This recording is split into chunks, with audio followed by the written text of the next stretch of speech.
Riyaziyyat iş dəftərindən tapşırıqların izahını verəcəm. Birinci tapşırıqdan başlayaq.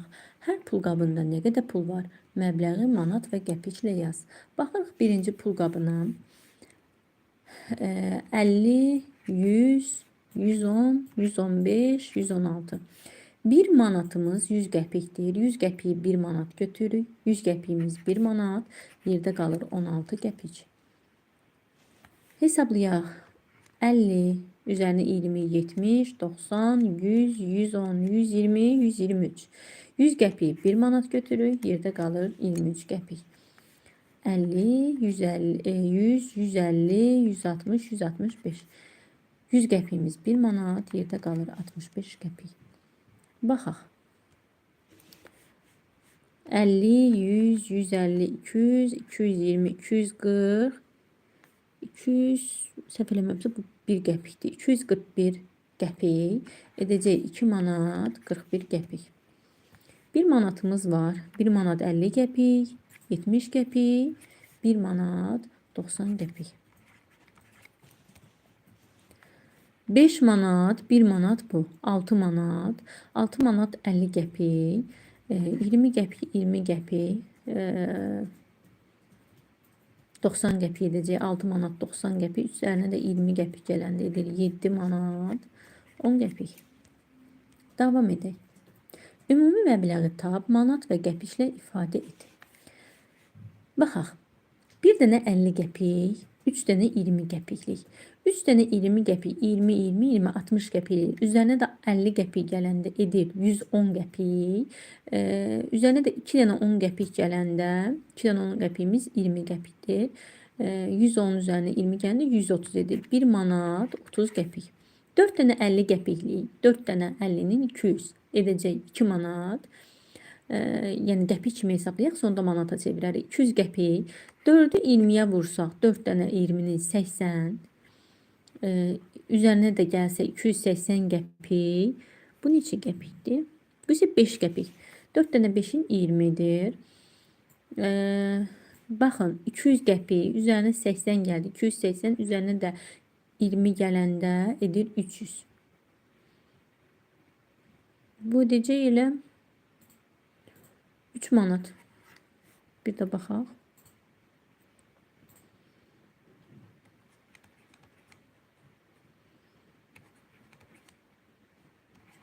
Aha, 3 manat. Baxaq. 7 ədəd 1 manat. Bu ilə edəcək 7 manat. 3 ədəd 50 qəpik. 3 dənə 50'nin bu edir 150 qəpik. 8 ədəd 3 qəpik. 8 üçün 24 qəpik.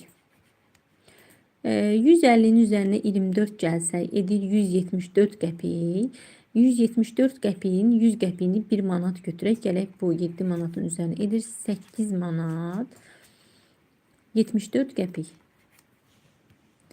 Baxaq, 2 ədəd 5 manatlıq. 2 dənə 5 manatlığımız edəcək 10 manat. 3 ədəd 50 qəpik. 3 əlin 150 qəpik. 6 onun 60 qəpik.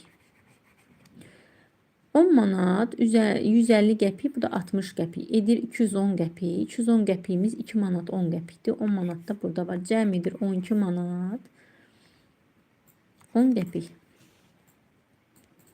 Davam edək. Boş xanalara uyğun ədədləri yaz. 3 manatımız, 1 manatımız 100 qəpikdir. 3 manatımız 300 qəpik edir. 2 manatımız 200 qəpik, üzərinə 35 qəpik gələndə 235 qəpik. 4 manatımız 400 qəpik, üzərinə 8 gələndə 408 qəpik. 5 manatımız 500 qəpik, üzərinə 17 gələndə 517 qəpik edir. 6 manatımız 600 qəpik, üzərinə 82 gələndə 682 qəpik edəcək. 200 qəpiyimiz edir 2 manat. 150 qəpiyimiz 1 manat 50 qəpik. 100 qəpiyi 1 manat götürürük. 270 qəpiyimiz 2 manat 70 qəpik. 736 qəpiyimiz 7 manat 36 qəpik. 845 qəpiyimiz 8 manat 45 qəpik edər. Cəmi tap, boş xanalara uyğun ədədləri yaz. 2 manat 3 manat edir 5 manat. Bu da yerdə qalan 40 qəpik də buraya yazırıq. 5 manat bu, 2 manat bu. Cəmi edir 7 manat. 25 qəpiyin üzərinə 34 qəpik gələndə edir 59 qəpik. 85 qəpik, 58 qəpik. Bu edəcək bu edəcək 143 qəpik. 143 qəpik. 143 qəpiyimiz 1 manat 43 qəpik edir. Davam edək. 4 manat 3 manat da bu. Edir 7 manat. 60 qəpiklə 40 qəpik edir 100 qəpik. 100 qəpiyimiz də 1 manat. Sonda edəcək 8 manat. 6 manat 2 manat. Edir 8 manat. Qəpikləri toplayanda 38 qəpik 67 qəpik. Bu edəcək cəmi 105 qəpik. 100 qəpiyimiz 1 manatdır. Ona görə də manat olaraq gəlir. Edir 9 manat 5 qəpik. Belə də yaza bilərik. Davam edək. Qiymətə əsasən məbləği hesabla. Baxaq. Biz baxırıq ki, burada lövhənin içərisində qiymətlər verilib. Su 60 qəpikdir, çay 70 qəpikdir. Bu cür bizə verilənlərə əsasən hesablayırıq. A-da deyir 1 fincan çay və 1 bulka. 1 fincan çay 70 qəpikdir. 70 qəpik. Üzərinə gəlir bulkanın qiyməti 80 qəpikdir. 80 qəpik. Bu da edir 70 qəpik ilə 80 qəpik edəcək 150 qəpik. 150 qəpiyimiz də edir 1 manat 50 qəpik. Davam edək. 1 stəkan alma şirəsi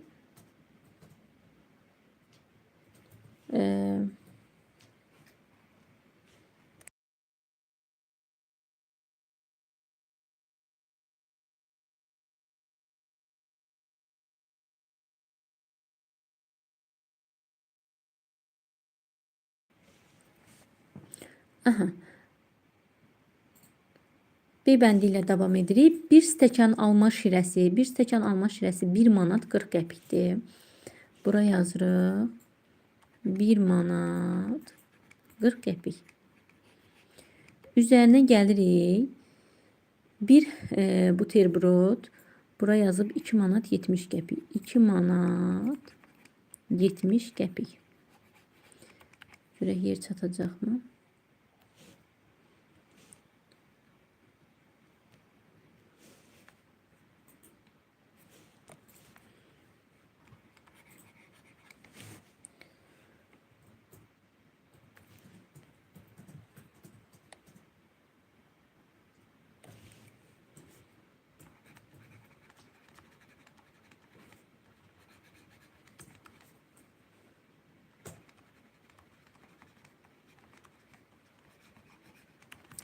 Bir manat ilə 2 manat edir 3 manat. 40 qəpiyin üzərinə 70 qəpik gəldi edir 110 qəpik. 3 manat 110 qəpik. 3 manat 110 qəpik. Gəlin birbaşa yazaq. 110 qəpiyin də 100 qəpiyin 1 manat götürək. 4 manat 10 qəpik. Davam edək. 1 fincan südlü qəhvə və 1 kətə. Baxırıq. 2 manat 10 qəpik.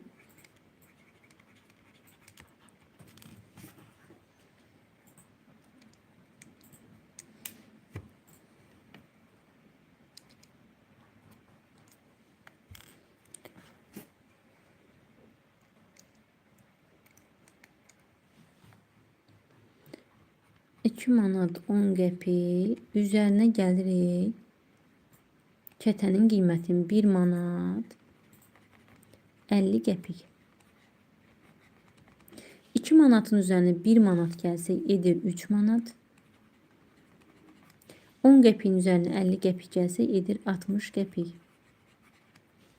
Davam edək. Almaq istədiklərini yaz. Nə almaq istəsəz onu yaza bilərsiniz. Məsəl üçün yaza bilərsiniz su etsin 60 qəpik. Adlarını yazaq yaxşı. Yazırıq su. Bir də nə alaq? Keks alaq. Su və keks.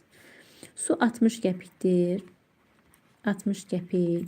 Üzərinə gəlir 3 manat 50 qəpik. 3 manat 50 qəpik. 60 qəpiyin üzərinə 3 manat 50 qəpik gəlsək, 60 qəpik ilə 50 qəpiyi hesablasaq edəcək. Bu edəcək 3 manat 150 qəpik.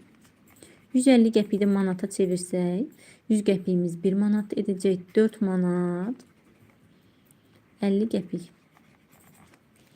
Davam edək. Fərqi tap və boş xanalara uyğun ədədlər yaz. 6 manat, 4 manat.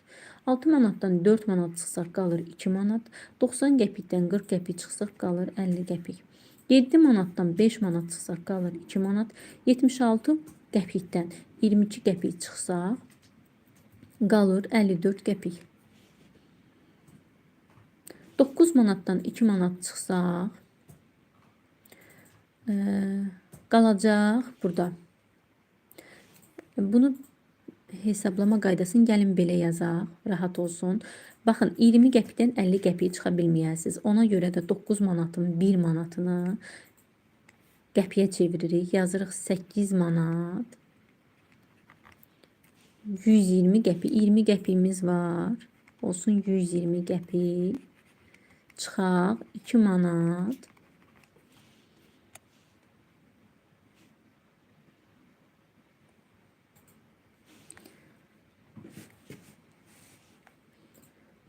8 manat 120 qəpik. Çıxırıq 2 manat 50 qəpik. 2 manat 50 qəpik. 8 manatdan 2 manat çıxsaq qalır 6 manat. 120 qəpikdən 50 qəpik çıxsaq qalır 70 qəpik. 70 qəpik. Baxaq. 8 manat çıxaq 3 manat 36 qəpik. Yenə də 8 manatın 7 manatını yazırıq. Yerdə qalan 1 manatını qəpiyə çeviririk. Yazırıq 7 manat. 1 manatımız 100 qəpikdir. Ona görə yazırıq 100 qəpik.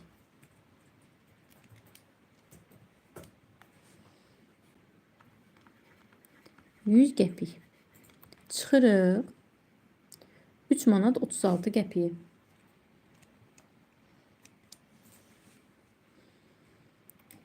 3 manat 36 qəpik. 7 manatdan 3 manat çıxsaq qalır 4 manat. 100 qəpikdən 36 qəpik çıxsaq qalır 64 qəpik. Davam edək, məsələmizə baxaq. Lalənin 5 manat pulu var. Onun pulu 4 qələm 8 dəftər almağa çatarmı? Nə qədər pulu artıq qalar, yaxud çatmaz? Baxırıq qələmin qiymətinə. Bir qələm 40 qəpikdir, bir dəftər 20 qəpikdir. Bizdən soruşur ki, Lalənin 5 manatı var. 1 manatımız 100 qəpikdir, 5 manatımız edəcək 500 qəpik. Onun pulu 4 qələm 8 dəftər almağa çatarmı? Bir qələm 40 qəpikdirsə, 4 qələm nə qədər eləyəcək? 4'ü vururam 40'a, edir 160 qəpik. Bir dəftər 20 qəpikdirsə, 8 dəftər neçə qəpik edəcək? 8'i vururam 20'yə. Bu da edir 160 qəpik. Demək ki, dəftər və qələmin qiyməti edir 160 qəpiyin üzərinə 160 qəpik gəlsək, 2, 1 yadda, 1'in üzərinə 1, 2, 1 də yadda 3. Edəcək 320 qəpik. Lalənin isə 5 manat pulu var. 320 qəpiyimiz 3 manat 20 qəpikdir. 5 manatımız 500 qəpik. Gəlin qəpikdən yazaq, sonda manata çevirək. Baxırıq ki, Lalə bunları almaq istəsə, ona 3 manat 20 qəpik pul lazımdır. Onun 5 manatı var, yəni 500 qəpiyi var. Çıxırıq 320 qəpiyi. Burada qalır 0.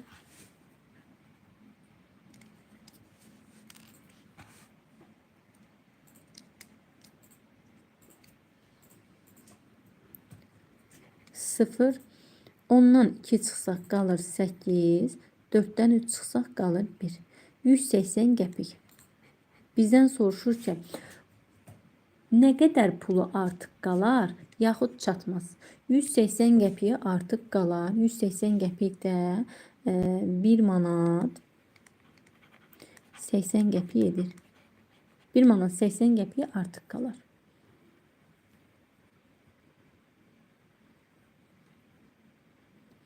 Davam edək. 2 kiloqram ət alan müştəri ətin pulunu ödəmək üçün satıcıya 3-10 manatlıq verdi. Satıcı müştəriyə nə qədər pul qaytardı? Baxın, 1 kiloqram ətin qiyməti 12 manat 50 qəpikdir. Burada göstərilir. 2 kiloqram ət alan müştəri ətin pulunu ödəmək üçün satıcıya 3 dənə 10 manatlıq verir. Gəlin baxaq, 3 dənə 10 manatlığımız nə qədər edir? 3'ü 10'a vursaq edir 30 manat. Demək ki, alıcı satıcıya 30 manat pul veribdir. Neçə kiloqram əti alıb? 2 kiloqram ət alıb, ətin 1 kiloqramı 12 manat 50 qəpikdirsə, 12 manat 50 qəpiyi vururuq 2'yə. Bu da edəcək 25 manat. Bizdən soruşur ki, satıcı müştəriyə nə qədər pul qaytaracaq? Satıcıya 30 manat vermişdi. Satıcı 30 manatdan 25 manat ətin pulunu çıxacaq. Ona 5 manat pul qaytaracaq. 5 manat. Davam edək. Elxanın 2 manat 50 qəpik, Samirin isə 6 manat 60 qəpik pulu var idi. Samir Elxana pulunun 1/3 hissəsini verdi. Kimin pulu çox oldu? Nə qədər? Cavabı manat və qəpiklə yaz. Baxın, Elxanın 2 manat 50 qəpiyi var. Samirin pulu görürük ki, bundan çoxdur. 6 manat 60 qəpik də Samirin var. Samir Elxana pulunun 1/3 hissəsini verdi. Düşünürük ki, 6 manat 60 qəpiyin 1/3 hissəsi nə qədər edir? 6 manat 60 qəpiyi ayrı-ayrılıqda tapa da bilərik. 6 manatımız 600 qəpikdir. Üzərinə də 60 qəpik gəlsək 660'ın gəlin tapaq 1/3 hissəsini bölək 3'ə.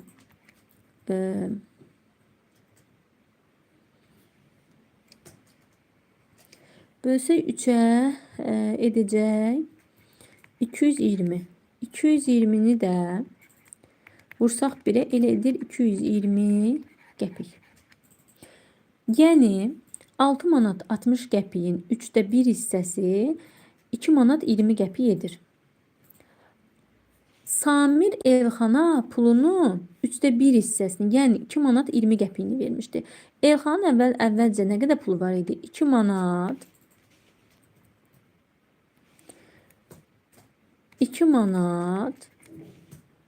50 qəpik pulu var idi. Samir də ona 2 manat 20 qəpik verdi. Elxanın nə qədər pulu oldu? 2 manat, 2 manat, 4 manat. Qəpikləri də toplayanda edir 70 qəpik.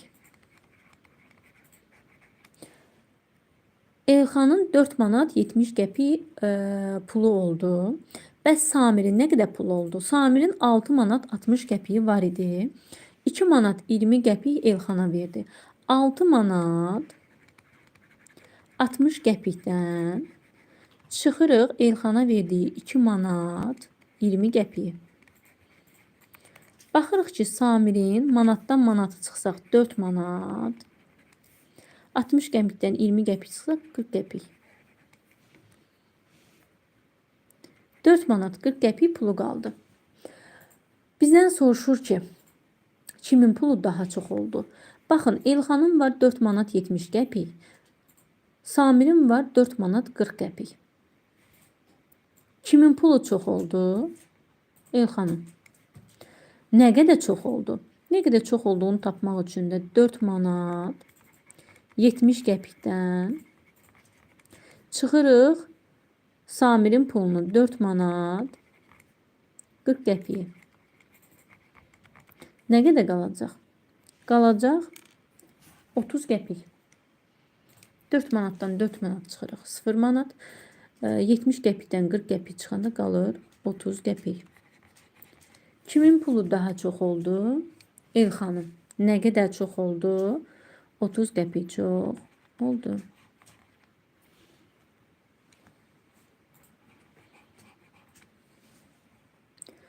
İzahlarımız bu qədər əziz şagirdlər. Növbəti izahlarda görüşərik. Hələlik.